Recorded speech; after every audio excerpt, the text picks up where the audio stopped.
changes and make sure that we don't have a repetition of this kind of mistake in other places.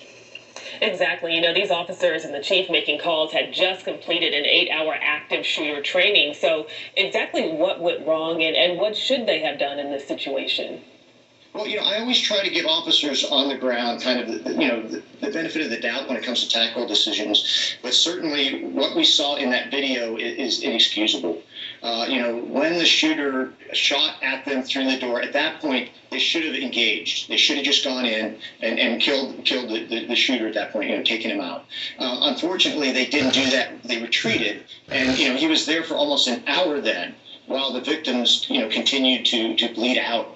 They did not get the medical care that they needed. And in fact, we know that there were several other shots fired after that, and other victims were likely killed. So it's just tragic and a tragic failure.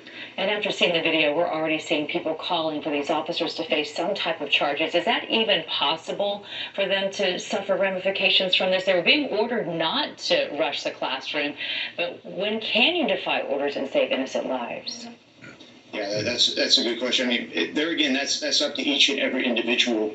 I'm not really familiar with the law and what sort of potential charges there could be, but probably the worst consequences that these officers are going to have to face is themselves and their own consciences. They're going to have to live with this for the rest of their lives. And I just can't imagine the burden that they must feel right now for their failures in this instance. Right. And of course, school safety, top of mind for parents.